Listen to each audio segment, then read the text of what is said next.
Hola, soy Ismael, pastor asociado de First Baptist Burleson, y estoy muy feliz de poder compartir contigo la palabra del Señor en esta semana. Meditaba cómo la relación entre padre e hijo revela nuestra relación con Dios. En el libro de Lucas, en el capítulo 15, verso del 11 en adelante, nos encontramos con la historia de un padre con dos hijos. Y si nos damos cuenta, en el contexto que se escribió el Evangelio de Lucas, que es el Evangelio hacia el mundo de los gentiles, podemos darnos cuenta de que el hijo mayor, el que se queda en la casa, es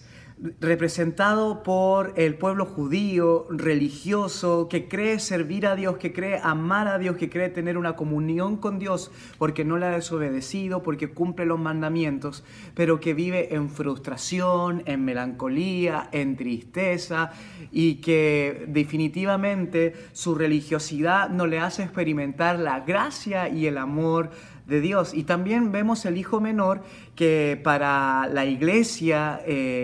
del contexto de Lucas, la iglesia de Antioquía y la iglesia de los gentiles son los mismos gentiles, y es el hijo menor que en alguna u otra forma, ¿cierto?, se va de la casa, quiere gastar toda su herencia y por sobre todas las cosas alejarse del padre para vivir de acuerdo a su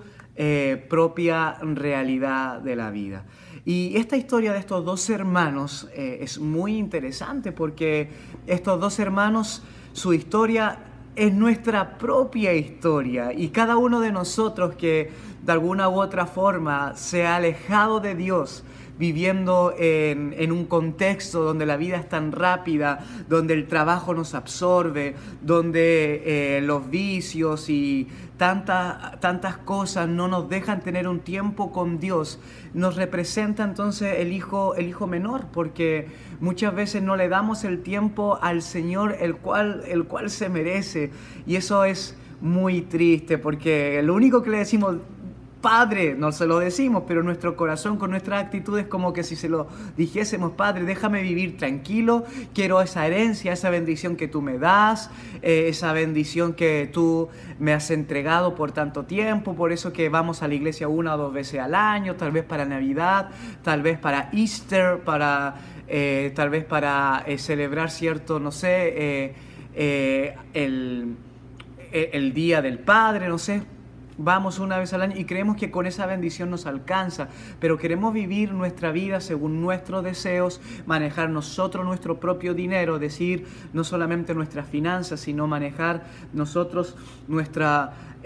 propia forma de ver la vida, y vivimos una vida sin Dios. Creemos que estamos con Dios, pero vivimos una vida alejada del Señor. Y es por eso que el hijo menor nos representa a cada uno de nosotros que muchas veces creemos en Dios con todo nuestro corazón, sentimos que le amamos, pero no le damos su tiempo. Andamos viviendo nuestra vida a nuestra propia manera. Y ese sentimiento de ese padre, esa búsqueda del padre, está todos los días con nosotros, y va a llegar el momento, como dice la historia de Lucas capítulo 15, verso 11 en adelante, de que el hijo menor se da cuenta que sin el padre no puede vivir, y va a llegar ese tiempo donde vamos a llegar donde el padre, y vamos a tener que decirles: Padre, sin ti en mi vida no puedo seguir adelante, no puedo vivir. Pero también el hijo mayor nos representa a cada uno de aquellos que tal vez va a la iglesia, vive una vida religiosa, todos los domingos va a la misa, o si es cristiano va los domingos, ¿cierto?, al servicio, y creemos que por estar todos los domingos en la iglesia, adorando, cantando, siendo fiel con nuestros diezmos, leyendo la Biblia, vamos a vivir de la forma que Dios quiere que vivamos. Pero muchas veces no es así, porque como el hijo mayor somos simplemente religiosos, trabajamos para el Padre, pero no disfrutamos de su presencia. Y va a llegar el momento donde Dios mismo como Padre nos va a decir: Hijo, has estado siempre conmigo, todo lo que tengo es tuyo, pero también es necesario que aprendas a vivir de la gracia. Y estos dos hijos son representados no solamente en la Biblia, sino también en el cuadro de un pintor holandés llamado Rembrandt. Y Rembrandt en el año 1662 pinta en óleo este cuadro, que es una de las mayores exponentes del barroco holandés del siglo XVII. Y este cuadro, la pintura de este cuadro tiene muchos detalles que habla sobre las características del corazón de cada uno de estos hijos. Y yo me recuerdo que cuando tenía más o menos como 23 años, 22, 23 años, conocí a un hermano experto en leyes en Santiago de Chile, y él estaba muriendo, él tenía cáncer, el hermano José Roberto, un gran amigo. Y me recuerdo que yo era muy jovencito, tenía como 21, 22 años, y recién estaba en el ministerio pastoral. Y tú sabes que uno puede ir al seminario, pero en el seminario no te enseñaban cómo debería ser el calendario o el schedule de un pastor. Así que yo sabía que tenía que predicar, sabía que tenía que dirigir las reuniones, sabía que tenía que entrenar a la gente, discipularla, evangelizar, pero no sabía cómo poner todo eso en un calendario diario. Y me recuerdo que en mis primeros meses de pastor yo dediqué más o menos como 7 u 8 meses en cuidar a José Roberto. Y José Roberto en su biblioteca maravillosa que tenía este libro de Henry Nouwen que se llamaba El regreso del hijo pródigo, que habla sobre las características del cuadro de Rembrandt. Y fue maravilloso porque con José Roberto me di cuenta que yo he sido en algunas etapas de mi vida el hijo menor cuando no estaba con Jesús, pero también he sido el hijo mayor cuando he estado todos los domingos en la iglesia y no he vivido una espiritualidad y una radicalidad con la palabra de Dios, porque muchas veces tenemos conocimiento de la palabra, pero no dejamos que eso actúe en nuestras acciones, que afecte nuestra realidad, nuestra forma de ver las cosas y que llene de gracia y de esperanza todo lo que hacemos. Y me recuerdo que en ese tiempo, al descubrir que yo fui y he sido el hijo menor, pero también al descubrir que he sido el hijo mayor, muchas veces, incluso hasta como pastor, muchas veces religioso y haciendo las cosas siempre de forma aprendida, pero no de una forma fresca, me di cuenta que con José Roberto tuve la bendición de conocer la figura de un padre. Yo fui criado solamente por mi madre desde pequeño, y José Roberto ocupó una figura paterna muy especial en mi vida, y le doy gracias al Señor porque antes de morir Dios me dio en él una figura paterna que pude aprender y retenerla para así tener una forma de ver a Dios de forma diferente, porque la Biblia te dice Dios es tu padre, pero ¿cómo puedes saber si tú nunca tuviste un padre, como mi caso, o como tal vez ha sido el tuyo? O tal vez tú tuviste tu padre, pero también tuviste una relación muy mala con él, muy lejana con él, y por eso mismo te cuesta tener una relación cercana con Dios. Así que me di cuenta de que en muchos aspectos soy hijo pródigo, pero también soy hijo mayor que se queda. Y no solamente lo he sido, sino que también muchas veces lo soy en mi diario vivir y tal vez lo seré. Y eso es lo que anhelo entregarle al Señor para que me ayude en la figura y en la visión que yo tengo de Él como Padre. Pero también hay una novela muy interesante de Fyodor Dostoyevsky, que es un gran escritor ruso, y interesante porque el cuadro de Rembrandt en este momento se expone en Rusia, creo que en San Petersburgo. Está ahí el museo, y justo ahora yo te hablo de este ruso escritor de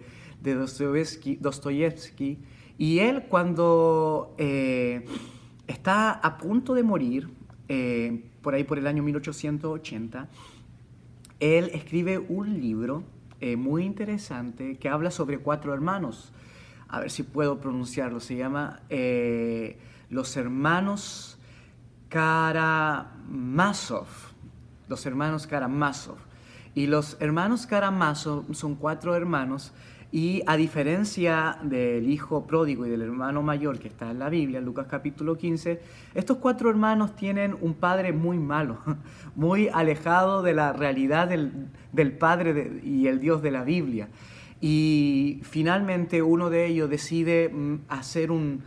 plan para matar a este padre y así lo hacen. Iván mata a su padre a través de uno de sus hermanos, del hermano menor, que no voy a pronunciar ese nombre porque no quiero faltar el respeto al idioma ruso, pero al que culpan es a Dimitri, al hermano mayor. Y es interesante porque cada uno de ellos tenía una forma distinta de ver a su padre. Y todos de ellos tenían un odio y una rabia con su padre. Yo quiero hacerte una pregunta. ¿Cómo es tu relación con tu padre, ese padre que te dio la vida? ¿Cómo fue tu relación con él? Como yo te digo, yo no la tuve, no tuve la bendición de tenerla. Después mi madre se volvió a casar y tuve un gran hombre como padrastro que me dio una gran figura, pero también he tenido otras figuras paternas que me han ayudado mucho en la vida a descubrir esta dimensión. Y muchas veces he tenido esa ausencia de padre y entonces no he podido tener esa completa visión de Dios como padre. Pero ¿cuál es tu visión que tú tienes con tu padre? Tal vez es maravillosa y me imagino que si es maravillosa, te ayudaría a poder tener una relación maravillosa con tu Padre Celestial. Pero tal vez no, tal vez fue una relación distante, tal vez de rabia, de rencores, de odios. Y muchas veces por eso es que no te deja, esa situación no te deja adorar al Padre Celestial, orar al Padre Celestial, confiar en el Padre Celestial, rendirte delante del Padre Celestial, porque nunca lo hiciste con tu Padre terrenal. Y si es así, yo quiero invitarte a que tú puedas abrirle el corazón a Jesús en este tiempo para experimentar su sanidad, su restauración, y que Él pueda restaurar esa visión que tú tienes de Padre y puedas volver a tener una comunión con Dios de una forma plena, ya sea que estés fuera de la iglesia como el hijo menor o que ya estés dentro de la iglesia, de la religión, como el hijo mayor, pero que todavía no vives una abundancia de fe, como dice Juan 10:10, que Jesús vino a darnos vida y vida en abundancia, y no vivimos ese gozo, esa felicidad, esa alegría, esa abundancia, sino que vivimos muchas veces una vida triste, llena de complejos, llena de temores, de ausencias y de carencias. Así que yo creo que este es el tiempo que el Padre ha preparado para restaurar tu visión de Padre, y si esa visión está deteriorada por una mala relación con tu papá, Dios te invita a que puedas perdonarlo. Sé que es muy difícil, sé que a lo mejor te ha dejado muchas marcas, muchas heridas, pero si tú le pides ayuda al Señor para poder perdonar, créeme que no solamente vas a ser libre en tu corazón, sino que también vas a restaurar esta visión con el Padre Celestial y vas a tener una relación más fresca, más genuina, más maravillosa con el Papá Todopoderoso que está con nosotros cada día en nuestras vidas. Así que el Padre te está llamando para que tú vengas a sus brazos de amor, seas hijo mayor o seas hijo menor, o ya seas uno de estos hermanos Karamazov de la obra de Dostoyevsky, que a lo mejor tienes mucha rabia con Dios porque algo no resultó, porque sientes que algo Él te quitó. Pero Dios no nos quita nada. La vida es así, la vida muchas veces es dura, tenemos dolor, tenemos ausencias y muchas veces culpamos a Dios por las cosas trágicas que nos pasan, pero en esa misma línea consecuente lo culpamos por las cosas malas, pero no lo adoramos por las cosas buenas que nos da. Lo culpamos porque se llevó a un ser querido, pero no lo adoramos porque nos dio a ese ser querido un tiempo para disfrutarlo y para poder tener la experiencia de amarlo. Sufrimos porque amamos. Entonces muchas veces culpamos a Dios porque las personas que amamos ya no están, pero no adoramos a Dios porque nos dio en algún momento a esas personas para amarla y disfrutar de su amor. Entonces que este tiempo de Dios sea un tiempo de sanidad, donde tu corazón pueda ser restaurado y puedas perdonar. Y tú me dices, pero yo no sé perdonar. el perdonar no es saber cómo hacerlo, no es algo muchas veces sentimental, emocional, porque muchas veces no tenemos las ganas de perdonar, pero es un acto de obediencia, porque los evangelios nos dicen que debemos perdonar como el Padre nos perdona, y para ello solamente debemos desearlo, querer, y decir, Señor, ayúdame a perdonar a mi padre o a cualquier persona que me ha dañado, aunque no lo siento, pero decido confiar en ti para ser libre. Y si haces eso, te vas a dar cuenta cómo una vida libre en Cristo transforma todo lo demás. Porque si estamos atados, no podemos ser felices con nuestra mujer, con nuestros hijos, no podemos ser felices con el mundo que nos rodea, porque una persona en cárceles, en prisiones, no puede vivir en jardines de primavera. Definitivamente no los disfrutaría. Pero sí también que este perdón nos ayude a restaurar nuestra visión de Papá Dios y darnos cuenta de que Él siempre ha estado ahí. A pesar de que muchas veces, como estos hermanos camarazos, nos queremos matar a nuestro Padre, destruirlo, sacarlo de nuestra vida, porque pensamos que es malo, pero no, nos damos cuenta que, como dice el Evangelio en el capítulo 15, es un Padre maravilloso, amoroso, que siempre ha estado ahí con nosotros. Así que Dios te bendiga mucho y que este tiempo sea un tiempo para experimentar al Padre como nunca antes, porque Él envió a su Hijo Jesús a morir en la cruz para que tú te convirtieras en su Hijo. Que Dios te bendiga.